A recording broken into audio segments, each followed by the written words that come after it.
Most people use cheat meals the wrong way. They use them like a reward rather than a tool that doesn't take away from their physique goals. What's up? I'm John Jewett, owner of J3 University. We elevate the standard for physique education and coaching. Many people say one meal off plan can't derail your progress. However, I've seen it with so many of my clients that one meal absolutely can set them back for weeks. However, when we're in the off-season setting, we want to be able to enjoy time out with family and have some flexibility. And there is a way to do it. And this is exactly what I want to show you today, how I do it, and even do it for my high-level Olympian level athletes. So we need to set what a cheat meal is. And a cheat meal should not be a free-for-all. It should be some flexibility, but allowing some structure still to have to be in place. Now, this is a meal that absolutely could be planned and fit within your current calorie and macronutrients if planned accordingly. The goal here is be able to increase dietary adherence long-term. We're talking years of doing this. If you've been bodybuilding for a long time and only eating just chicken and rice for every single meal, it absolutely can lead to burnout. And don't get me wrong, like we can be disciplined and we can follow something strict. We don't need meals off plan, but why not make this more enjoyable and actually have food variety and things that you can go out with your family and eat and still be the hardcore bodybuilder? It's actually, I'd say it's a harder thing to do to allow the flexibility than just eat the same thing over and over and not have to think about it. So that flexibility built in makes you a more educated dieter and also set up to have success when issues come about. If you're traveling and you're stuck somewhere and your chicken and rice isn't there, like what can you eat that's around you? Or if you are in a family setting and you want to enjoy something, you have the tools, the know-how to bring in that flexibility and absolutely still meet everything you need to be a bodybuilder and make progress. So why most people can mess this up is just exceeding the weekly surplus by way too much and going thousands of calories over. It just ruins your weekly rate of gain. And every little bit of week that happens, it's extra fat gain, which is shortening your off season and adding it on to your prep timeline. Then what happens too is people have to make it up later. So then they have that large calorie meal, then the rest of the week that they shrink their calories even lower. And all week long they're eating at maintenance or some people even a deficit to make up for a big meal. And that's not the goal of off season, to support and fuel training and support recovery. Then also the food sources that you pick going out for this meal can have digestive blowback. So the next day you feel bloated, appetite is dropped, and you have a struggle now to get in your normal meals. And also, we want to keep the waist tight in the off season, and every day matters for that. And then we do need to consider health. Like I'm an enhanced bodybuilder, we use PEDs, high body weights, lots of food, and PEDs are not the best combination for health. So we're adding in also large, untracked, calorie excursion type meals. The next day, waking up more insulin resistant, and then piling those meals on top of each other and allowing more fat gain to happen, it easily can start skewing health markers more, only shortening your off season up because you're going to have to do some more health restoration phase in place, or you might find yourself needing more ancillary substances in place like blood pressure medications or lipid management type drugs or glucose management type drugs because of these meals that you're having in too much excess. So how to do this the right way? And first, we need to just set a good baseline structure in the off season that you have your macro set for your meals, right? Protein, carbs, fats, and you have fiber amount that you're tracked to. And I think a lot of people don't have the fiber number part. They just have a total carbs. I see some people that move macros around, but they might add a ton of fiber in to get full, or they're not getting enough fiber in as a bodybuilder. And so through having this structure and tracking, a lot of times in the off season, you're going to have the calorie allotment to be able to fit in a lot of different foods that you enjoy. And if doing so, well, that's never really taking you off a plan. I usually advise people, hey, just make sure you do hit a minimum of your protein intake for the day. Then if the carbs and fats move around, that's okay. That's the part where we have more flexibility with. Now, when you are going out to a restaurant, I like to use known restaurants that are repeatable. Now, don't get me wrong, every now and then we should try something different. But if you're doing something weekly here, I want something that I can use and have measurable data from. So I'll have my like 3 go-tos that I like for a restaurant. Like I'll have a sushi meal. I know I can get 2 rolls with no sauce. That doesn't impact my physique at all negatively. Or I go out for Mexican food. I know I can have like some beef fajita tacos and a side of rice and no issues. Or a steakhouse. I can get a steak, baked potato, no sauce, no butter. And those meals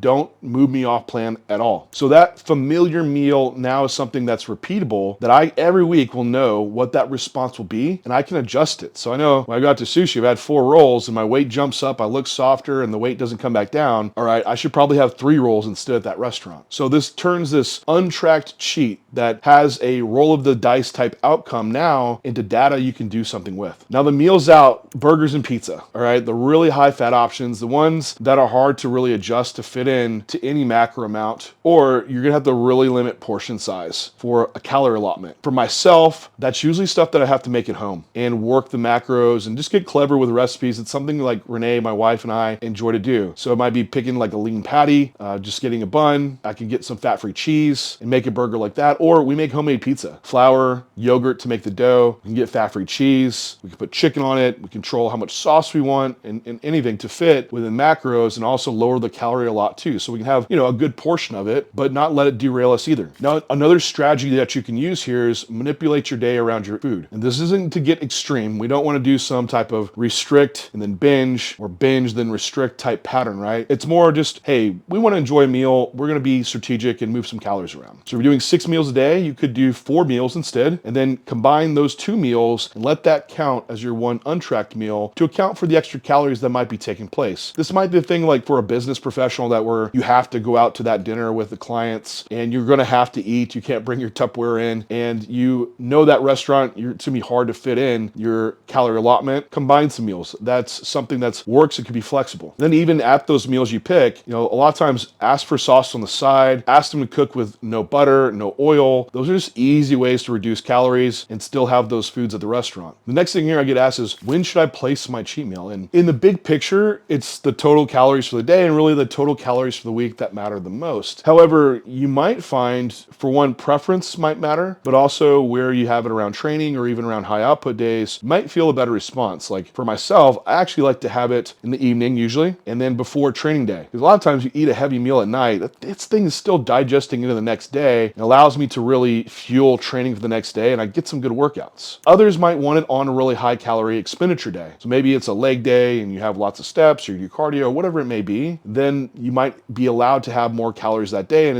won't be as impactful. So is there a right or wrong here? Not really. Again, the big picture, it's going to make up for itself, which is the total calorie intake, but I would just place it around enjoyability. So when you're going to be taking your date night or what might make sense, then also what you notice for training performance and improvements in that. Now here, after you have this meal, it's watch the feedback. So if your weight spikes up for 2 days after, a lot of people the next day, they look at, oh, my weight didn't even change. That meal is still digesting, and a lot of times the sodium and water take a bit to adjust. Usually it's 2 days after a large meal where you'll see weight jump up. If that weight doesn't drop back down, that's stuck with you, and you absolutely can gain fat off a meal. So what you do is know you can't eat that much. So reduce that cheat meal down to where what you're ideally not seeing is a weight spike at all after that meal, or a small one could be allowable. But we want your weekly rate of gain to fit within that 0.25 to 0.5%, like we've talked about in our calorie allotment for massing video that I've made. Another thing to look for is the next day, if digestion is tanked and you feel bloated, you're gonna know those food sources weren't the best choices, because we never wanna take away from the goal. Keep the goal the goal. Off season is about improving and adding muscle tissue, and you're going to need to be able to digest your food adequately every single day to do so. So if you're bloated and your appetite drops and you can't get all your food in for the next day, that's taken away from the goal. So adjust the food sources that you're picking, maybe choose a different restaurant or a different menu option. I've coached some of the best physiques in the world. I'll tell you right now, they don't have wild off-plan meals. These guys are dialed in, and even to myself,